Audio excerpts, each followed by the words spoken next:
merupakan mobil compact crossover atau sekarang sudah dibilang SUV. Merupakan mobil yang terkenal di negara China dengan nama Baojun 530. Merupakan mobil yang di-rebadge oleh merek Amerika, Chevrolet. Jadi Chevrolet Captiva. Luar biasa. Ini adalah versi hybridnya. Ini adalah Wuling Almaz Hybrid. Halo YouTube, selamat datang di channel Motomobil. Wuling Almaz merupakan nama resmi di Indonesia untuk Baojun 530, mobil yang luar biasa karena Wuling Almaz di-rebadge oleh Chevrolet juga, perusahaan raksasa Amerika. Jadi ada versi Chevrolet Captiva-nya. Dan luar biasanya lagi, Chevrolet Captiva pun dirakit di Indonesia untuk diekspor ke beberapa negara di kawasan Asia. Itu berarti Wuling di Indonesia mendapatkan standarisasi yang ketat untuk produk-produk Wuling mereka. Anyway, Wuling Almaz berada di segmen compact crossover atau SUV. Musuhnya adalah Corolla Cross atau Honda HR-V atau Honda CR-V. Mungkin CR-V agak kebesaran buat ini. Namun menurut kami Wuling Almaz bermain di segmennya sendiri. Tidak punya musuh karena dari spesifikasi Anda mendapatkan trim atas seperti Honda CR-V namun dengan harga Honda HR-V. Ini suatu poin positif dari Wuling Almaz. Wuling Almaz belum mengalami evolusi dari tahun 2019 di Indonesia dengan mesin 1500 cc turbo, mempunyai tenaga yang lumayan kencang, suspensinya empuk dan fitur-fiturnya banyak, membuat Wuling Almaz menjadi terkenal namanya. Wuling Almaz juga belum mengalami facelift sama sekali, namun Wuling malah menghadirkan model barunya yaitu Wuling Almaz RS Pro di tahun 2021. Mungkin mereka pikir facelift itu hanya perbedaan aksesoris saja. Maka sekalian saja fitur-fitur ditambah menjadi lebih eksklusif. Dan akhirnya tahun 2022 ini Wuling Almaz menghadirkan sesuatu yang mengejutkan seperti yang ada pada video ini. Wuling Almaz sudah bermesin hybrid. Reviewnya akan disampaikan oleh Mamang-Mamang ini. Karena kebetulan kami sedang ada kesibukan juga, jadi bagi-bagi tugas dengan si Mamang. Silakan Mamang.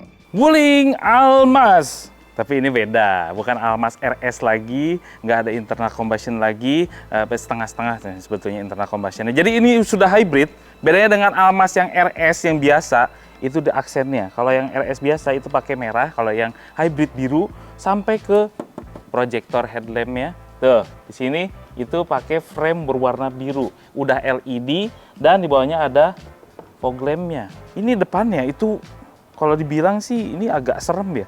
Bukan serem ininya, tapi penampilannya tuh terlihat arogan, wah, gagah. Dan kalau di luar sana, yaitu dibilangnya dia adalah Chevrolet Captiva. Jadi Wuling Almaz dia punya standar global yang sangat baik. Yes, ini adalah Wuling Almaz. RS-nya juga tulisannya warna biru, terus ada merah putih, jadi Indonesia banget ya.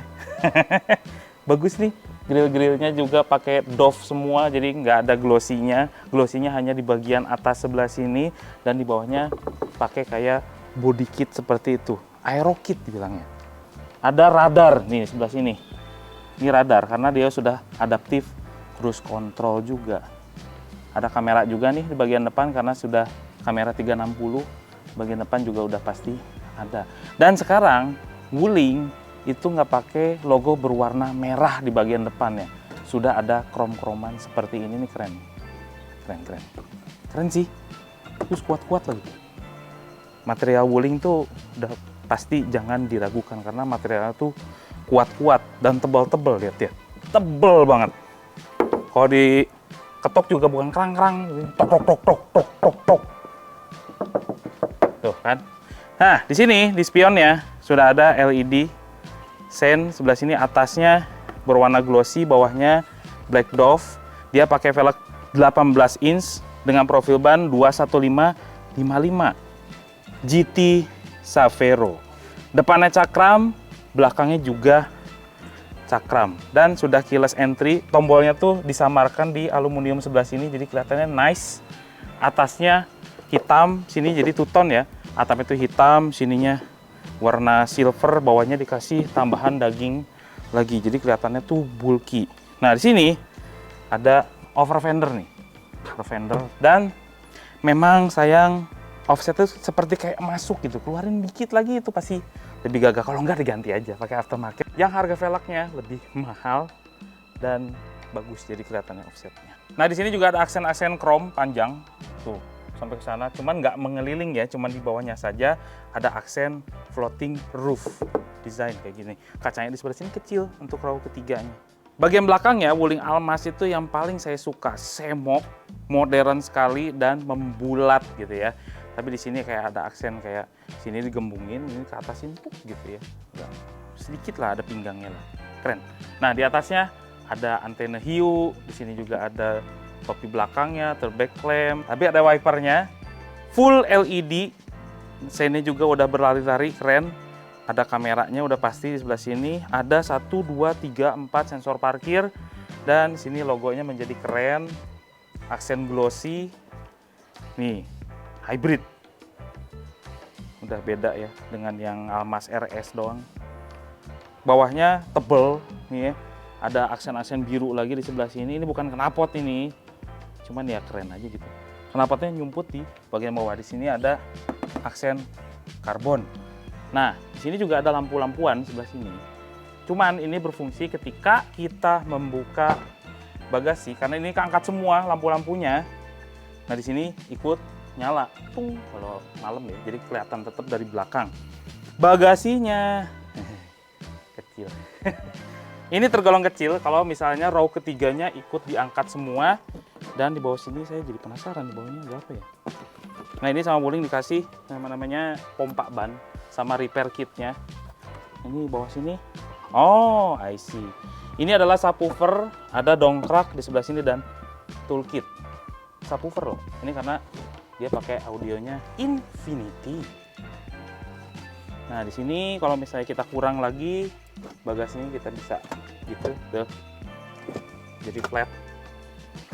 Oke, nggak ada power socket bagian belakang, tapi ini kalau row ketiga udah dikasih kayak double blower yang bisa dijangkau sama tangan kalau kita dari bagasi, karena di tengah itu cuman ada ventilasi doang. Dan nantilah kita ke dalam.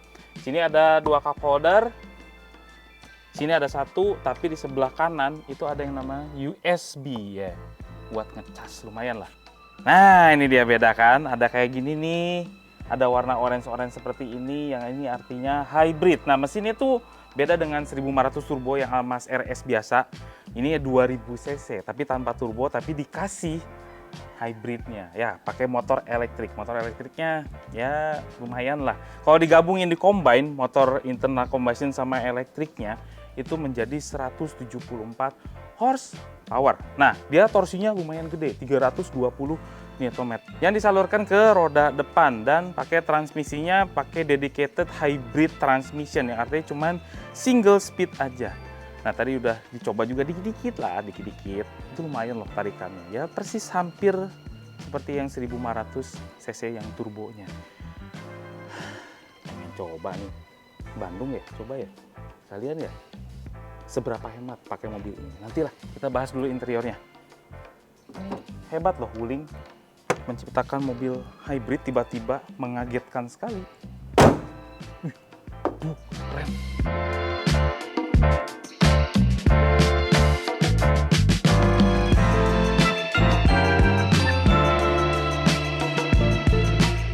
Kemudian interiornya, Wuling Almas mempunyai material interior yang lumayan, ya sebanding dengan harganya. Namun Anda tidak perlu repot-repot lagi untuk membungkus jok kulit-kulitan, karena joknya sudah kulit. Ya mungkin tidak kulit-kulit amat. Kemudian ini material dashboardnya, bisa ada peningkatan seharusnya, karena ada beberapa sudut yang menurut kami agak kurang pas. Namun secara desain kami suka-suka saja, karena desainnya fresh dengan layar head unit macam Tesla. Walaupun kami sebenarnya tidak suka tombol touchscreen. Dan mengontrol AC-nya pun dari head unit itu sebenarnya jadi rapi, karena tombol-tombolnya jadi sedikit.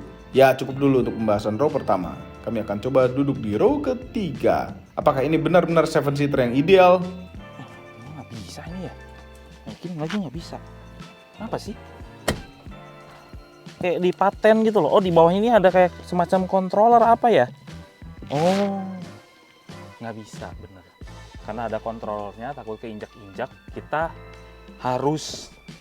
dipaksa harus lewat sebelah situ. Ini nggak tahu kontrol apa ya, kayak amplifier gitu ya, saya lewat situ deh. Nah, coba kalau ini. Nah, ini oke, tuh kan, ini bisa masuk nih. Ini kondisi ideal ya. Kalau di belakang tuh kayak gimana?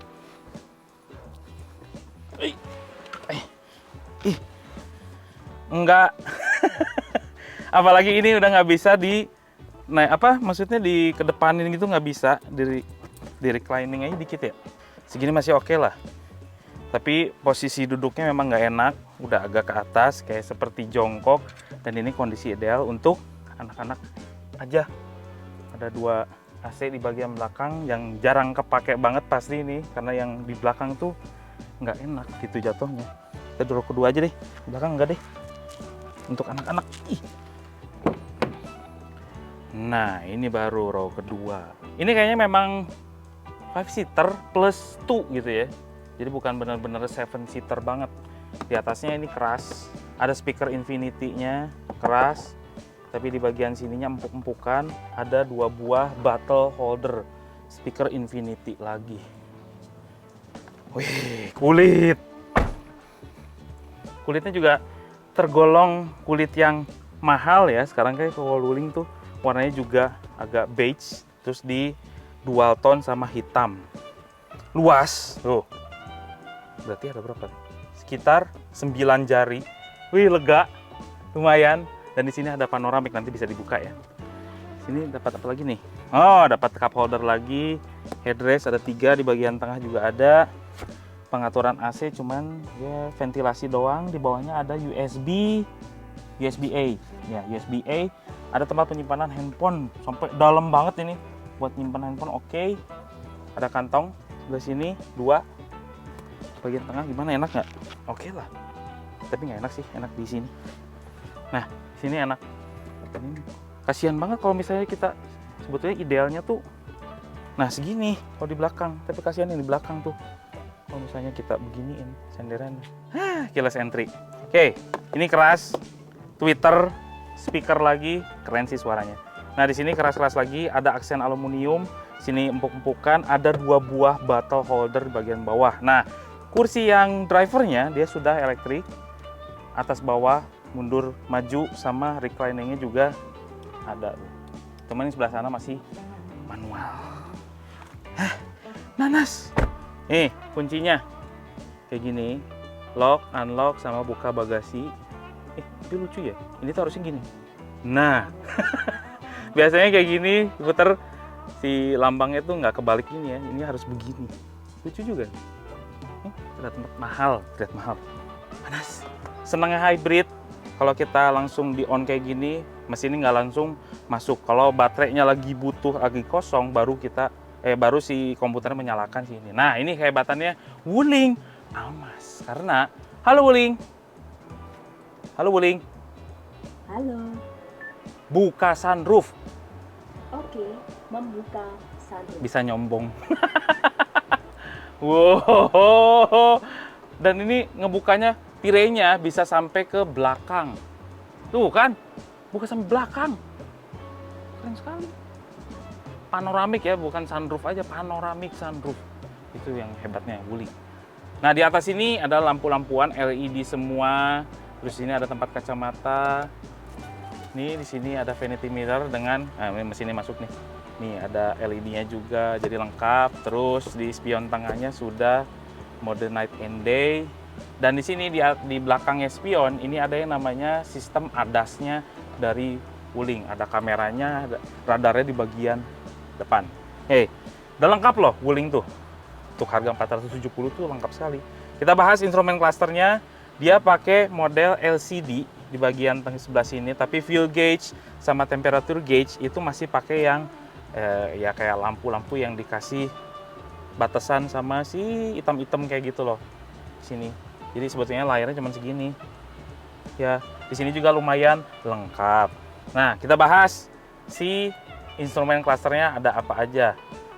Terus di sini modenya. Nah, modenya ada kayak ada Wulingnya sendiri. Kalau kita ngerem, ikut ngerem gitu ya, lucu sekali. Terus di sini ada navigation yang terhubung dengan head unit, phone juga, multimedianya juga, musiknya, terus sama setting-settingan sih mobilnya, ada overspeednya berapa, warning message-nya, fatigue driving kalau misalnya kita lelah gitu ya. Terus sama language. Nah, di sini ada trip A, average-nya berapa. Terus juga lucunya di Wuling Almaz, di sini kan untuk pengaturan modenya ya, mode MID-nya. Cuman biasanya itu kalau mobil lain itu disatuin di sebelah sini juga. Ini malah kepisah di sebelah sini, aneh. Nah, trip B itu berapa? Terus juga ini tombolnya tuh keras banget ya. Ini kebayang kalau yang kukunya panjang cewek itu susah gitu loh, agak keras gitu. Berapa kilometer per liter kelihatan di sini average-nya, terus juga range-nya dengan bahan bakar yang full sampai 683 km. Driving time-nya udah seberapa banyak, terus juga ada TPMS tuh untuk tekanan bannya. Nah, ini tachometer untuk yang internal combustion-nya. Jadi kalau mesinnya mati ini 0. Tapi ini kan 1, ini berarti 1000 RPM. Ini karena PHEV. PHEV berarti yang HEV-nya itu, kalau EV cuman EV aja. Tapi kalau HEV berarti mesinnya nyala dan tergolong lumayan halus. Nah, ini energy meternya ada gitu ya. Jadi, keberapa isinya si baterainya, lengkap loh. Keren sekali. Dan ini kalau kita lagi jalan kecepatan agak tinggi, dia langsung mengubah modenya ke sini gitu. Yang mana? Dia langsung tiba-tiba ke sini aja, dia nggak mau ngeliatin trip A, trip B-nya tuh berapa. Dan nggak bisa ditekan-tekan juga. Ininya susah banget. Harus di sini defaultnya, nggak tahu kenapa nih Wuling di situ. Terus dia punya audio infinity lumayan keren. Terus di sini ada, nah ini tombol-tombol untuk ngeredupin si instrumen clusternya, ada pengaturan spion, electric mirror dan juga retract, power window udah bahas semua. Terus juga ini tiang-tiang apa nih, ini tiang lampu, karena lampu sennya di sebelah kanan seperti biasa, dan juga lumayan. Tolong buka aplikasi navigasi terlebih dahulu. Di sini ada pengaturan wiper juga, tapi di sini nggak ada yang namanya auto wiper gitu, nggak ada. Kita bisa secara manual aja di sini. Oke, di layar tengahnya, oke, di sini ada AC, phone, musik, radio, panoramic image, setting, vehicle control, ini satu-satu ya, navigation. Dan ini yang pertama nih AC gitu ya. Nah, AC-nya lumayan lengkap, semburannya juga lengkap sampai ke front ya. Front defoggernya juga ada, cuman rear defogger malah nggak ada. Bingung kan? Dan lucunya lagi, ini kalau kita lagi ngecas gitu ya, cetuk gitu ya. Lihat. Ntar lagi, kita tunggu aja. 5 minutes later. Ya, AC-nya hilang. Jadi kayak bingung. Ini jadi nggak aktif loh. Kita harus giniin lagi. Nah, udah. Baru aktif lagi. Ini ada wireless charger juga di sebelah sini nih. Oke, ini pengaturan AC ya. Oke, ada apa lagi? Ada phone, ini pengaturan phone-nya, ada sebelah sini semua ya. Tuh, terus ada musik, ini terhubung dengan Bluetooth kita. Ini bisa di Bluetooth-kan juga, atau dari SIM card-nya dia sendiri dalam. Itu agak ribet juga. Ada radio, nah ini panoramiknya. Nah, ini yang lumayan lengkap. Dan resolusinya bagus, ke depan ada, ke belakang ada, terus kiri dan kanan tuh. Dan ini juga dynamic. Kita puter-puterin setirnya, dia ikut belok juga. Cukup bagus loh ini. Jadi kita nggak akan nenggar yang namanya trotoar. Dah, apalagi settingnya lumayan lengkap. Ada display, sound, kita bisa ngatur equalizer-nya, voice-nya, tuh speech-nya mau apa gitu ya. Terus cache screen, nah ini bisa baru kayaknya ya. Nah ini kita harus download My Wuling app segala, yang agak pusing. Jadi nggak bisa universal gitu, handphone apa aja bisa dicolok-colok. Nggak apa-apa lah, kita kan nggak boleh ya colok-colok ke sembarangan orang gitu. Ada high beam assist, jadi kalau misalnya malam-malam kita pasang lampu dim itu nggak akan nyilauin orang, jadi ngeredup sendiri. Predictive emergency braking system, kalau kita udah terlalu dekat dengan yang di depan, kita ngerem sendiri. Mau yang agak jauh atau udah dekat sekalian tuh ada di sini semua tuh pengaturannya. Lane departure warning juga ada, sensitifnya high atau low. Nah kan ini bisa di sensitifnya, alarmnya bisa di setting juga di sebelah sini. Cukup lengkap loh. Window, auto close window tuh, door, remote-nya bisa di semua. Begitu kita tekan unlock itu bisa di driver side dulu, atau semua pintunya bisa kebuka, bisa di setting sini sebelah sini. Stability control, hazard di sebelah sini. Nih transmisinya juga keren, berwarna biru dan halus banget ini. Materialnya bagus juga ya. P-nya ditekan ya. P-nya itu ditekan. Jadi beda kalau kita ke atasin itu mundur, netral, D sama S. Kalau S itu bisa langsung nyala mesinnya. Jadi internal combustion-nya nyala terus. Paling priority-nya jadi si internal combustion-nya. Nah, ini ada 2 cup holder. Ada rem tangan jari yang di towel. Di sini juga auto hold brake-nya ada, unlock, lock pintu, terus juga parking sensor bisa dimatiin dan rear AC bisa diaktifkan dari depan. Nah, terus juga di sini ada yang namanya center glove box, kepraktisannya. Sini juga empuk-empuk, enak. Jadi kalau kita nyender ke sini juga enak. Sini glove box-nya soft opening loh. Soft opening. Lumayan gede lah, cuman nggak ada apa-apa. Nggak ada AC-nya atau apa gitu pendinginannya. Nggak ada cup holder yang di depan AC juga nggak ada. Cuman oke lah, penyimpanannya termasuk banyak nih. Nggak ada teleskopik. Cuman ada tilt steering aja. Mau ikut nggak ke Bandung? Ikut? Serius lu? Ya. Bandung nih? Ya, ayo. Healing. Ya, sekarang kita ke Bandung. Yuk, bye.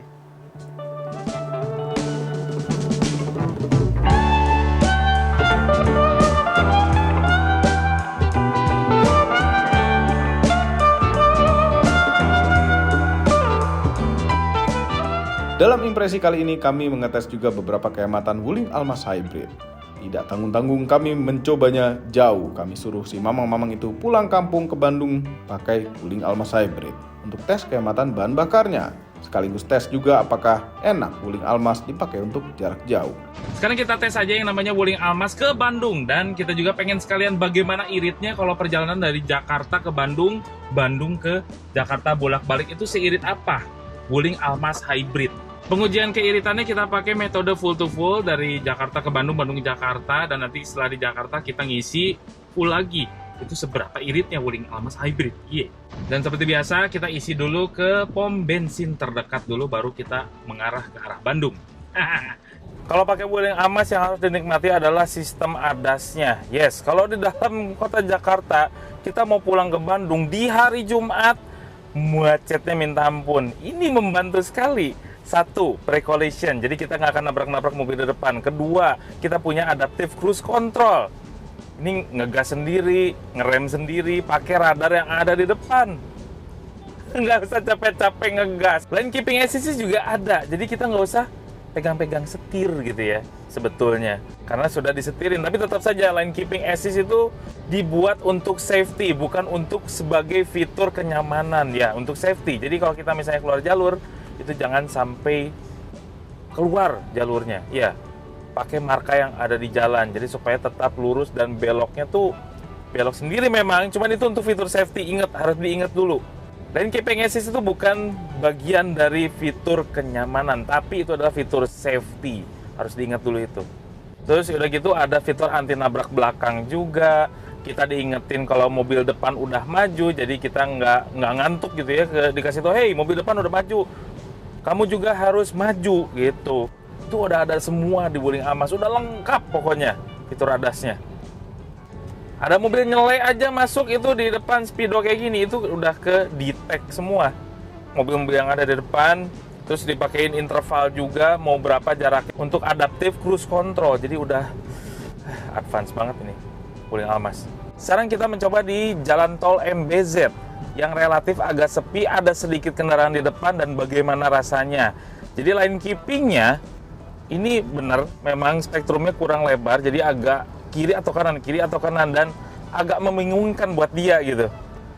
Jadi ini benar-benar dipakai untuk safety banget, tapi memang intervensinya masih terlalu agak kasar gitu loh. Jadi kita agak keluar sedikit aja, dia langsung setirnya tuh sangat-sangat responsif sekali untuk membalikan atau menfeedbackkan bagaimana caranya supaya kita nggak keluar dari jalur. Terlalu agak sedikit dalam arti kasar, ya agak kasar. Namun suspensinya enak banget. Di MBZ itu ada jeglegan-jeglegan gitu atau pemisah antar jalan gitu. itu nggak kerasa, enak sekali ngayunnya. Kerasa kayak mobil yang mahal. Ya, untuk suspensinya ya, handlingnya juga enak, tajam, tapi memang agak sedikit limbung, ada ngebuangnya dikit. Terutama untuk di bagian belakangnya, jadi buntut itu kayak ngebuang gitu. Cuman overall suspensinya untuk kenyamanan, untuk dipakai sehari-hari, ini enak Wuling Almaz. Nah, kan? Ini intervensinya luar biasa.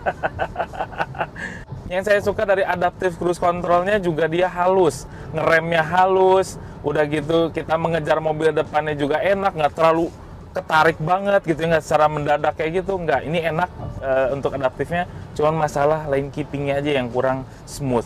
2 hours later. Ini udah macet ya di kilometer 59 dan kita akan ceritakan semuanya mengenai Wuling Almaz, bagaimana rasanya dibawa jarak jauh, bagaimana iritnya, rute kombinasi, pokoknya tonton sampai habis. Ini mungkin udah gelap, jadi kita akan ceritakan besok ketika sudah di Bandung. Ini kami ceritakan saja bagaimana cara pengetesan kehematan Wuling Almaz Hybrid yang disetirin si Mamang. Karena sebenarnya kami memasang CCTV rahasia untuk memantau si Mamang, agar si Mamang itu tidak macam-macam dalam mobil. Di hari pertama Wuling Almaz menuju ke Bandung, si Mamang sudah menemui kondisi kemacetan yang tergolong parah. Waktu tempuh mencapai 5 jam untuk ke Bandung dan odometernya sudah 185 km. Kami cukup terkejut karena indikator bensin Wuling Almaz tidak bergerak sama sekali. Day 2. Kemudian di hari kedua, si Mamang jalan-jalan dengan keluarganya dan melakukan beberapa impresi mengenai Wuling Almaz di Bandung. Akhirnya sore hari indikator bensin baru turun 1 bar dari 6 bar. Dengan odometer menempuh jarak 264,3 km.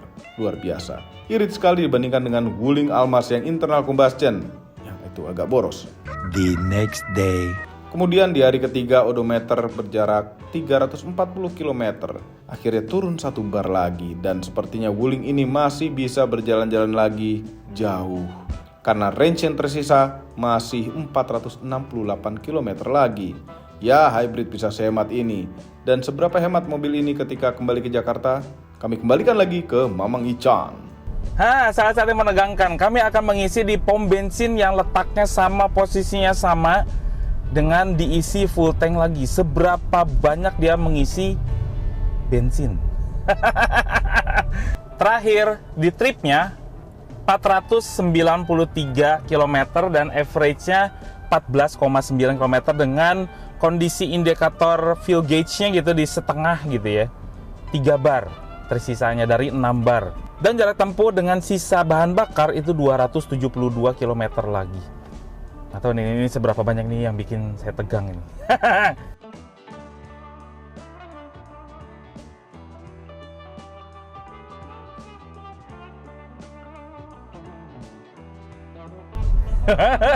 Tadi kan 490-an kilometer tuh ada di situ tuh.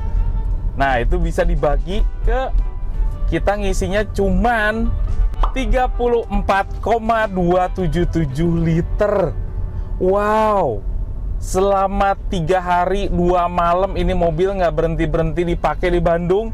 Jadi hasil akhirnya seberapa hemat? 114,3 atau 114,4 kilometer. Jadi 114,4 kilometer. Irit banget. Itu jauh banget dengan Almaz yang internal combustion saja. Luar biasa Wuling Almaz Hybrid. Nggak percaya Wuling Almaz Hybrid bisa seirit ini. Oke, sekarang kita mulai 0-100-nya. Kita coba ya matiin AC-nya dulu. Modenya di D aja, yang which is kalau di mode D itu biasanya motor elektriknya dulu yang masuk, nanti baru si internal combustion-nya yang masuk. 1, 2, 3.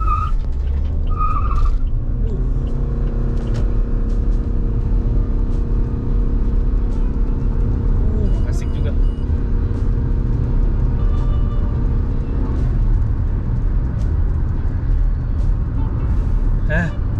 Ini kondisi menanjak di 0,5%, kita dapat 9,41 di mode D ya. Bisa gitu. Overall mengenai Wuling Almaz RS yang hybrid, Basicnya sendiri adalah trim Wuling Almaz RS Pro yang dihybridkan. Apabila Anda sudah mempunyai Wuling Almaz RS Pro yang internal combustion, Anda pasti sudah tahu rasanya.